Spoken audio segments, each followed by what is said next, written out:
आइए समझते हैं इलेक्ट्रिक फ्लक्स क्या होता है। इलेक्ट्रिक फ्लक्स का कंसेप्ट बनाया क्यों गया है और होता क्या है, ये सारी बातें समझनी है।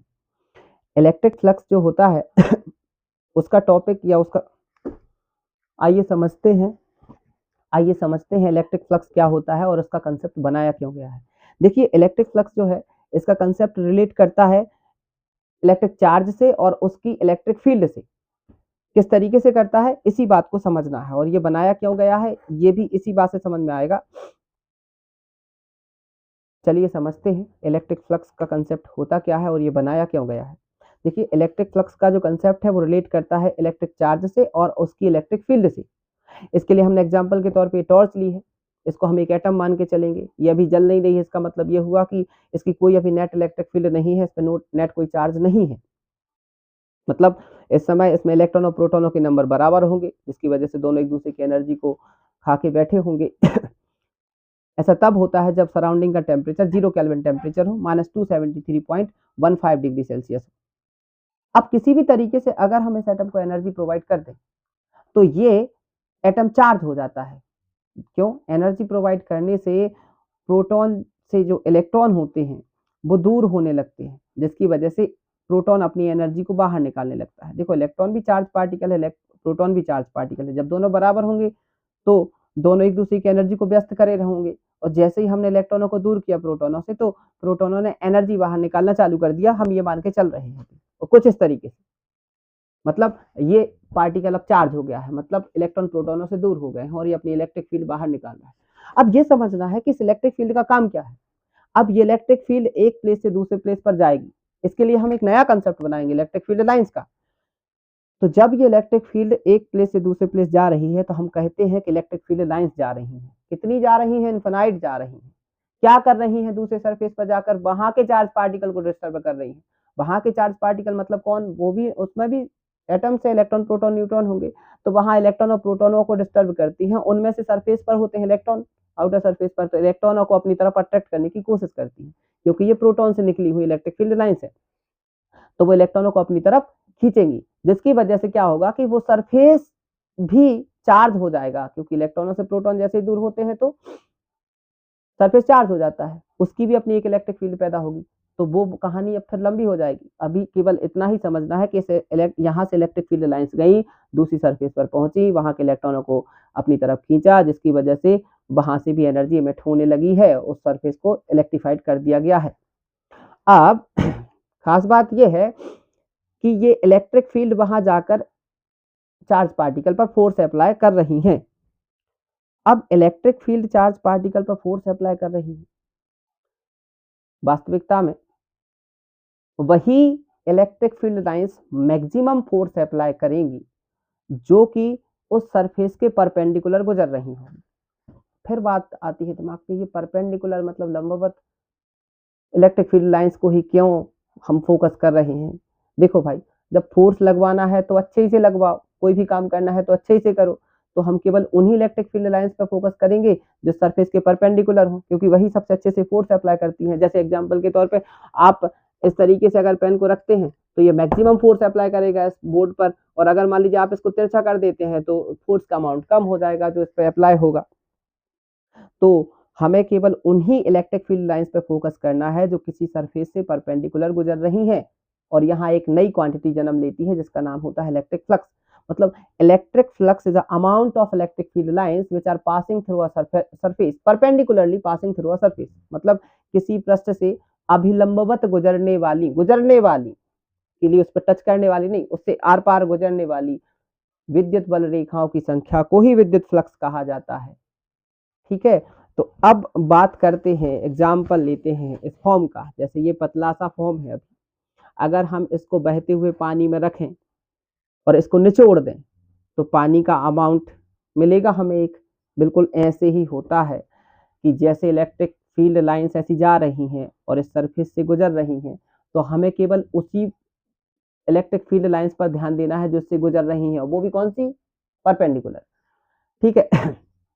अब आगे का काम ये है, आगे की कहानी ये है कि अगर हम इस सरफेस को मोटा कर दें तो क्या होगा?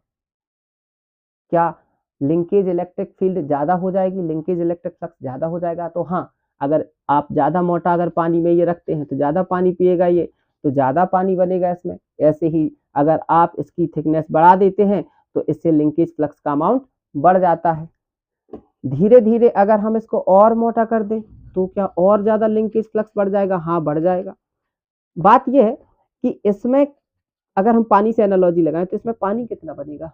पानी इसके वॉल्यूम के बराबर बनेगा। ऐसे ही इसमें इलेक्ट्रिक फील्ड लाइंस जो गुजरेंगी वो कितनी गुजरेंगी? इसके वॉल्यूम के बराबर गुजरेंगी। अब इसका वॉल्यूम कैसे निकालें हम? तो वॉल्यूम निकालने का तरीका है लंबाई गुणा चौड़ाई गुणा ऊंचाई, length into breadth into height. ठीक है, अगर ये लेंथ है, ये ब्रेड्थ है, ये हाइट है, तो तीनों का हम मल्टीप्लाई कर देंगे। तो अब यहाँ पर कैसे काम करें हम? तो देखो भैया, यहाँ पर लेंथ का काम करता है जैसे मान लीजिए ये हमने एक सरफेस लिया हुआ है, ये इसके आर पार हम इलेक्ट्रिक फील्ड लाइंस को गुजारेंगे, तो यहाँ पर लेंथ का काम करेगी इलेक्ट्रिक फील्ड, और ये जो एरिया है, सरफेस का एरिया है, इसका मल्टीप्लाई जब हम इसमें कर देंगे, इलेक्ट्रिक फील्ड में कर देंगे, तो इसका हमें पूरा वॉल्यूम मिल जाएगा। ठीक है, तो इसी वजह से हमें क्या करना है कि अगर हमें लिंकेज फ्लक्स निकालना है तो एक तरीके से उस सरफेस का हमें वॉल्यूम निकालना है, क्योंकि उन्हीं इलेक्ट्रिक फील्ड लाइंस पे फोकस करना है जो सरफेस से आर पार जा रही हैं और परपेंडिकुलर जा रही हैं। ठीक है, तो वॉल्यूम निकालने के लिए आप क्या करोगे? फ्लक्स निकालना है तो वॉल्यूम निकालने के लिए आप लेंथ का काम करेगा यहाँ इलेक्ट्रिक फील्ड, और आपको सरफेस का क्या लिख देना है? एरिया। इन दोनों का मल्टीप्लाई कर देना है। अब फिर कहानी ट्विस्ट लेगी। ट्विस्ट ये लेगी कि केवल इतना करना सफिशियंट है क्या? आपको परपेंडिकुलर इलेक्ट्रिक फील्ड लाइंस मिल जाएगी? तो फिर उत्तर मिलता है कि नहीं, क्योंकि देखो, अब एग्जाम्पल लीजिए यहाँ पर अगर हम इलेक्ट्रिक फील्ड लाइंस को या इलेक्ट्रिक फील्ड की डायरेक्शन को फिक्स कर दें और ये एरिया से लिंकेज फ्लक्स हमें देखना है, तो देखो, जब दोनों एक दूसरे की डायरेक्शन में है, याद रखिएगा एरिया की डायरेक्शन जो बताई जाती है वो इस सरफेस से परपेंडिकुलर बना के बताई जाती है। ठीक है, अब जब दोनों एक ही डायरेक्शन में है तो इस सरफेस से मैक्सिमम ये लाइट या फिर ये फ्लक्स लिंक हो रहा है। लेकिन अगर हम इस सरफेस की डायरेक्शन को चेंज करें तो क्या उतने ही अमाउंट में इलेक्ट्रिक फील्ड लाइंस लिंक होंगी जितनी इस कंडीशन में हो रही हैं? तो उत्तर मिलता है नहीं। अब क्या हो रहा है? अब एक बात और यहां मायने रख रही है कि एरिया की जो डायरेक्शन है वो बदलने से लिंकेज फ्लक्स बदलता है, और अगर आप एरिया को फिक्स कर दीजिए, एरिया की डायरेक्शन को फिक्स कर दीजिए, तो आप इलेक्ट्रिक फील्ड की डायरेक्शन को बदलेंगे तो भी लिंकेज फ्लक्स बदलेगा। अब क्या करें?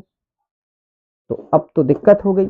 अब एरिया और किसके बीच का? एरिया के बीच का और इलेक्ट्रिक फील्ड के बीच का एंगल भी बड़ा मायने रख रहा है, क्योंकि जब जैसे मान लीजिए एरिया ऐसा है और इलेक्ट्रिक फील्ड ऐसी आ रही है, उस समय तो मैक्सिमम लिंक हो रहा है, लेकिन जब एरिया थोड़ा सा तिरछा हो जाता है तो फिर मैक्सिमम फ्लक्स लिंक नहीं हो पाता है। इसका मतलब एरिया और किसके बीच का? इलेक्ट्रिक फील्ड के बीच का एंगल भी बड़ा मायने रखता है। तो एंगल जो मायने रखता है, अगर वो एक ही डायरेक्शन में है दोनों, तब तो बात बन गई। लेकिन अगर ये थोड़ा सा तिरछा हुआ, कोई भी तिरछा हो गया, चाहे इलेक्ट्रिक फील्ड तिरछी हो जाए, चाहे एरिया तिरछा हो जाए, कोई भी तिरछा हो जाए, तो फिर क्या मैक्सिमम यहां से इलेक्ट्रिक फील्ड लाइंस परपेंडिकुलर पास होंगी? तो नहीं। अब एरिया को एक वेक्टर मान के चले अगर हम, तो इसके दो कंपोनेंट हो जाएंगे, एक वर्टिकल और एक हॉरिजॉन्टल, और इनके बीच का एंगल हम कितना मान के चलेंगे? थीटा। कितना मान के चलेंगे? इलेक्ट्रिक फील्ड का और एरिया डीएस के बीच का एंगल मान के चलेंगे थीटा। तो अब केवल वही वाली लाइंस परपेंडिकुलर होंगी जो इस कंपोनेंट के अलोंग जा रही होंगी। ठीक है, एरिया के इस कंपोनेंट के अलोंग जाने वाली लाइंस परपेंडिकुलर नहीं हो पाएंगी। तो अब ये दो कंपोनेंट बढ़ गए। हम जानते हैं ट्रिग्नोमेट्री से कि ये ds sin थीटा होता है और ये ds cos थीटा होता है। और अगर अब हम सरफेस का वॉल्यूम, उस सरफेस का वॉल्यूम निकालने की कोशिश करें उस जिससे वो इलेक्ट्रिक फील्ड लाइंस पास हो रही हैं, तो केवल उन्हीं लाइंस को काउंट करना है जो परपेंडिकुलर गुजर रही होंगी, और परपेंडिकुलर केवल वही गुजरेंगी जो इस सरफेस के अलोंग होंगी इलेक्ट्रिक फील्ड लाइंस। देख लीजिए आप, ऐसे सरफेस ऐसे होगा, उसके एरिया का डायरेक्शन ऐसे होगा, ठीक है। तो केवल तभी इलेक्ट्रिक फील्ड लाइंस परपेंडिकुलर होंगी जो एरिया की डायरेक्शन के अलोंग होंगी। तो एरिया की डायरेक्शन का अलोंग कौन सा कंपोनेंट है, ds। तो अब वॉल्यूम कितना हो जाता है, E into D S cos theta. इससे हमें 11th क्लास की याद आ जाती है, ए बी कॉस थीटा की, ए बी कॉस थीटा। इसको हम लिखते थे ए डॉट बी। ऐसे ही अगर यहाँ वॉल्यूम आया है कितना, E D S cos theta, तो इसको लिख सकते हैं ई डॉट डी एस। इस तरीके से मैथमेटिकली जो फ्लक्स होता है, dot product of electric field and area, E dot D S, जिसका आप एक्सपेंशन लिखते हो E D S cos theta. इस तरीके से फ्लक्स का एक मैथमेटिकल कैलकुलेशन करने के लिए फॉर्मूला आ जाता है। और फ्लक्स तीन बातों पर डिपेंड करने लगता है, ई मतलब इलेक्ट्रिक फील्ड इंटेंसिटी, एरिया और उनके बीच का एंगल। इलेक्ट्रिक फील्ड को कम करोगे तो भी फ्लक्स कम होगा। इलेक्ट्रिक फील्ड को कम करने का तरीका पता है क्या होता है, तरीका ये होता है कि जैसे इलेक्ट्रिक फील्ड निकल रही है, इसको ले जाइए दूर, ले जाइए दूर, ले जाइए दूर, इनफिनिट पे ले जाइए, फ्लक्स लिंक ही नहीं होगा। एरिया कम कर दीजिए, एरिया कम करोगे तो भी फ्लक्स कम होगा। क्यों, जितना कम बर्तन उतना कम खाना आएगा।